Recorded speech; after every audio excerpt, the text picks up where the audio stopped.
Subscribe now and press the bell icon. Never miss an update.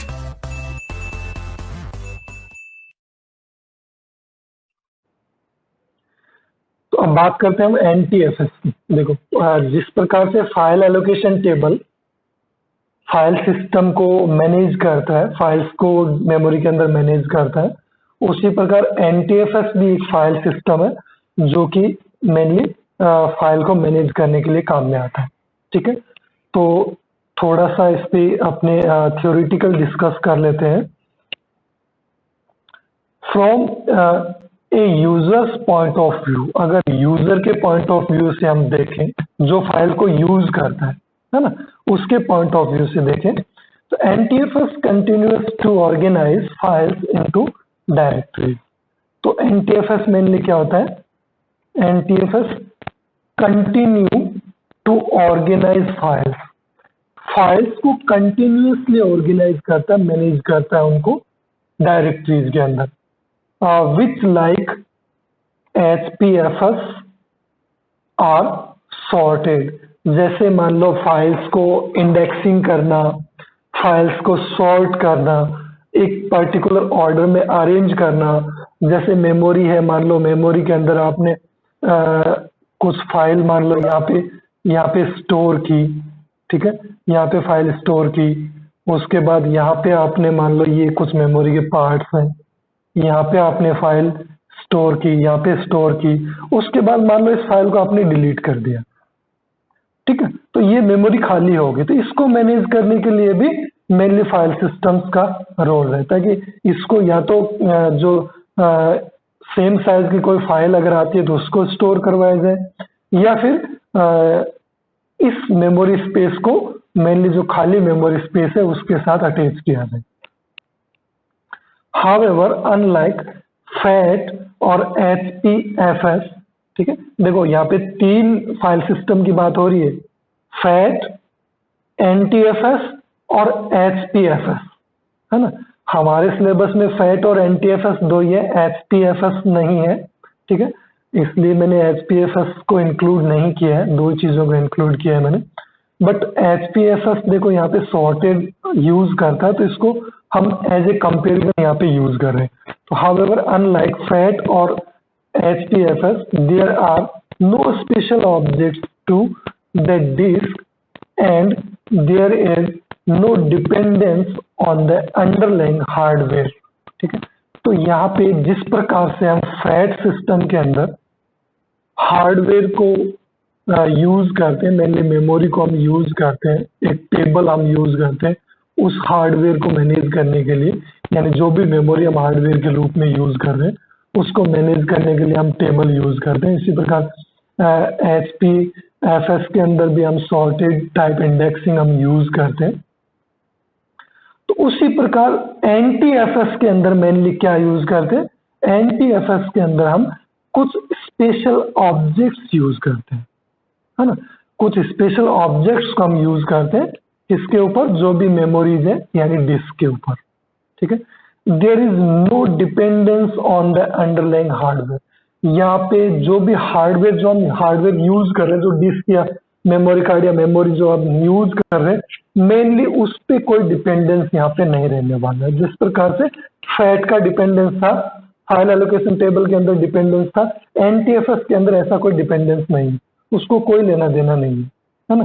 देखो, हमेशा ध्यान रखना, जब हम स्ट्रक्चर बेस्ड कॉन्सेप्ट पढ़ते हैं तो हम प्लेटफॉर्म पे डिपेंड करते हैं, और जब हम ऑब्जेक्ट बेस्ड कॉन्सेप्ट पढ़ते हैं तो प्लेटफॉर्म पे डिपेंड बिल्कुल नहीं करते हैं, है ना। ऐसा प्रोग्रामिंग के अंदर भी पढ़ते हो, जैसे C लैंग्वेज पढ़ रहे हो, स्ट्रक्चर, ये आपकी स्ट्रक्चर बेस्ड लैंग्वेज है, प्रोसीजर लैंग्वेज है, कंप्लीटली प्लेटफॉर्म को फॉलो करती है ना।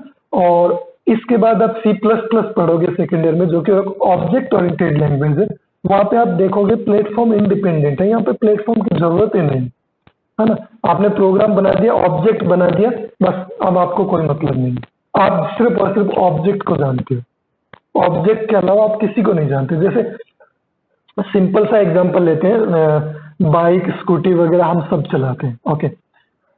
तो क्या आपने कभी बाइक के स्कूटी को चलाते समय आप ये सोचते हो कि ये इंजन किस प्रकार से वर्क करता है, ये स्टार्ट कैसे होता है, फ्यूल जो आप डालते हो, पेट्रोल डालते हो, वो पेट्रोल किस प्रकार से इसके अंदर यूज होता है जिससे बाइक चलती है ना?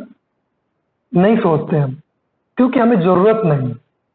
हमें क्या दिए गए? हमें फिक्स ऑब्जेक्ट दिए गए, आपको एक्सीलेटर यूज करना है, ब्रेक यूज करना है, और बाइक है तो गियर यूज करना है एंड क्लच यूज करना है, that's all.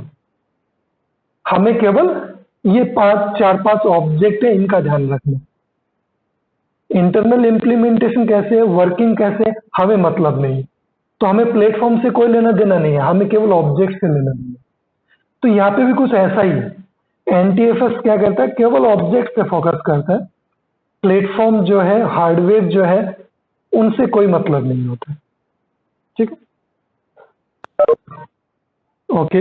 Such as 512 bytes sectors. तो ये जो सेक्टर्स और ट्रैक्स की जैसे मैंने बात की थी, जैसे मान लो एक सेक्टर जो है वो 512 बाइट्स का है, तो एनटीएफएस को इससे कोई मतलब नहीं है कि वो 512 बाइट्स का आएगा, 4 जीबी का आएगा, 10 जीबी का।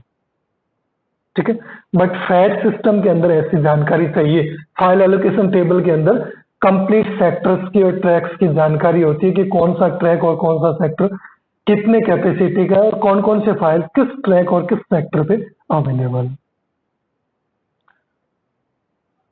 इन addition there are no special locations on the disk. इनके लिए डिस्क पे कोई स्पेशल लोकेशंस नहीं है। जैसे फैट सिस्टम मेमोरी लेता है, उस प्रकार से एनटीएफएस मेमोरी नहीं लेता है। ठीक है, such as FAT tables and HPFS super blocks. जिस प्रकार से फैट और एचपीएसएस मेमोरी सिस्टम्स मेमोरी के अंदर कुछ स्पेस ऑक्यूपाई करते हैं, उस प्रकार से एनटीएफएस जो है वो किसी टाइप का कोई स्पेस ऑक्यूपाई नहीं करता है। ठीक है, तो बहुत ही एडवांस और पावरफुल फाइल सिस्टम है। और मेनली जो नई पीढ़ी के जो सिस्टम्स हैं वो फैट को यूज ना करके और एनटीएफएस को यूज करते हैं। आज के जो 5th 6th और 3rd जनरेशन से 10th जनरेशन तक के जितने आपके कंप्यूटर्स हैं वो मेनली एनटीएफएस को ज़्यादा यूज करते हैं। फैट का ऑप्शन होता है, उसके अंदर भी ऑप्शन होता है। आप ऑपरेटिंग सिस्टम इंस्टॉल करते हो जिसके अंदर फैट और एनटीएफएस दोनों ऑप्शन आते हैं, आप किसी भी ऑप्शन को सिलेक्ट कर सकते हो, बट मैक्सिमम जो है वो एनटीएफएस सपोर्ट करते हैं और एनटीएफएस को ज़्यादा यूज करते हैं। The goal of NTFS are to provide, देखो क्या क्या इसके गोल्स होते हैं, टारगेट क्या क्या है। रिलायबिलिटी, ठीक है, सबसे पहले रिलायबल फाइल सिस्टम है which is specially desirable for high and systems and file servers. ठीक है, यानी जो हाई एंड सिस्टम्स होते हैं और जो सर्वर्स होते हैं, फाइल सर्वर्स, जिनके ऊपर बहुत ज्यादा लोड होता है। और हाई एंड का मतलब होता है कि बहुत सारी डिवाइसेस वर्क कर रही हैं और उन डिवाइसेस का डेटा जाकर किसी एक जगह पे सेव हो रहा है ना। तो वो एंड होता है, मतलब वो एक टर्मिनल होता है जहाँ पे सारा का सारा डेटा सेव होता है। ठीक है, तो इस टाइप के सिस्टम्स के अंदर मेनली हम एनटीएफएस को यूज करते हैं। ठीक है, क्योंकि वहाँ ह्यूज अमाउंट ऑफ मेमोरी की हमें जरूरत पड़ती है। अगर फाइल एलोकेशन टेबल यूज करेंगे तो बहुत सारी मेमोरी तो आपका फाइल एलोकेशन टेबल ही खा जाएगा। A platform for added functionality, ठीक है, मेनली फंक्शनलिटी को ऐड करने के लिए एक बेस्ट प्लेटफॉर्म है। यहाँ पे आप नई फंक्शंस को ऐड कर सकते हैं, नया ऑब्जेक्ट आप बना सकते हैं, है ना। जैसे आप लोगों ने देखा होगा कुछ लोग बाइक्स को और मॉडिफाई करवा लेते हैं, कुछ एक्स्ट्रा लाइट्स लगवा लेते हैं, कुछ एक्स्ट्रा इंडिकेटर्स लगवा लेते हैं। तो आप नई फंक्शनलिटी इसके अंदर ऐड कर सकते हो, नए स्विचेस आप यूज कर सकते हो। सपोर्ट POSIX रिक्वायरमेंट्स, ठीक है, ये मेनली हमारे फाइल सिस्टम से रिलेटेड कुछ टेक्नोलॉजीज होती हैं, ठीक है, जिसको अपने एनटीएफएस पे इंक्लूड कर सकते हैं। फाइल सिस्टम इसको सपोर्ट नहीं करता। तो इतने डेप्थ के अंदर हम इसमें नहीं जाएंगे क्योंकि ये removal of the limitations of the FAT and HPFS file systems, यानी इसके अंदर फैट और HPFS की जो कमियां थी उनको कंप्लीटली हटा दिया गया। तो सबसे बेस्ट और सबसे ज्यादा करंट में यूज आने वाला फाइल सिस्टम कौन सा है? NTFS है। ठीक है।